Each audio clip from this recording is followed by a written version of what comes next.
श्री गणेशाय नमः। कार्तिक मास महात्म्य कथा अध्याय 30। कार्तिक मास की कथा करती भव से पार।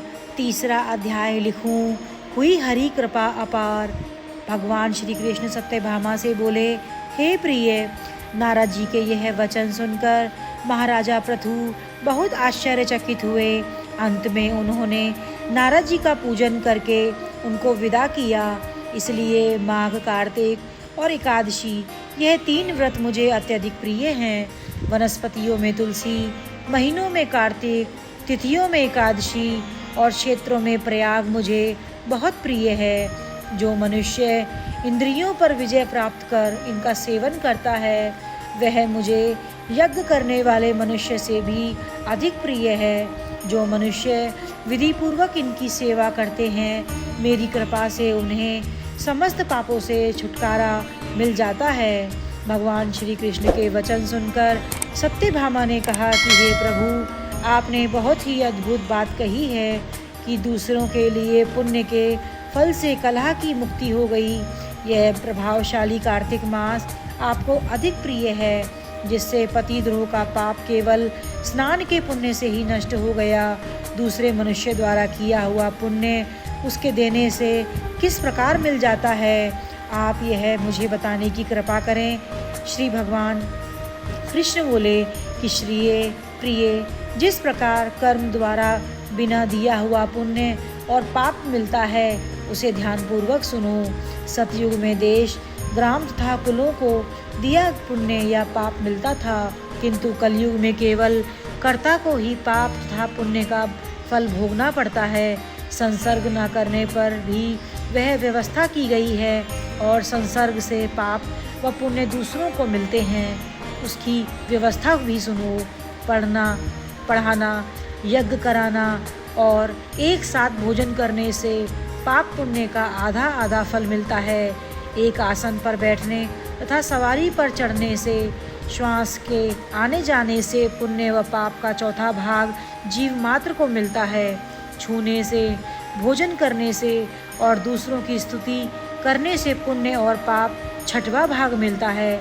दूसरे की निंदा, चुगली और धिक्कार करने से उसका 7वां भाग मिलता है।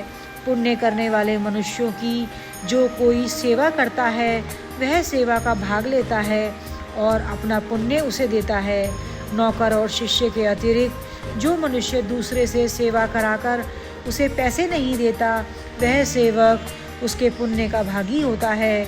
जो व्यक्ति पंक्ति में बैठे हुए भोजन करने वालों की पत्तल लांघता है वह उसे अपने पुण्य का 6वां भाग देता है।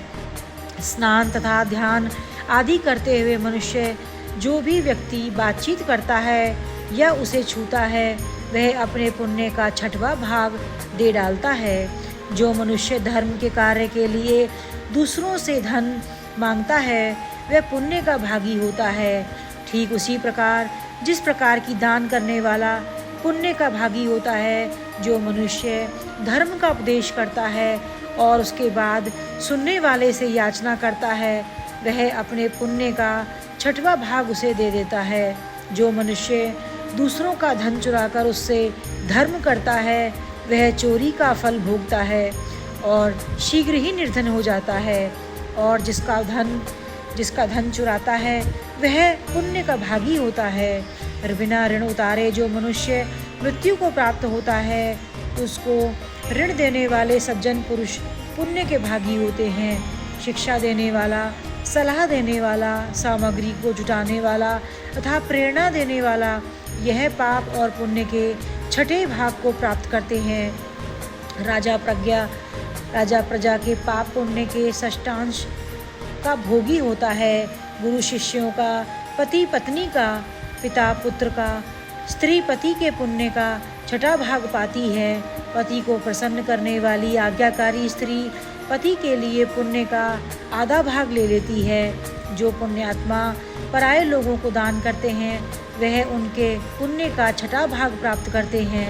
जीविका देने वाला मनुष्य जीविका ग्रहण करने वाले मनुष्य के पुण्य के 6ठे भाग को प्राप्त करता है।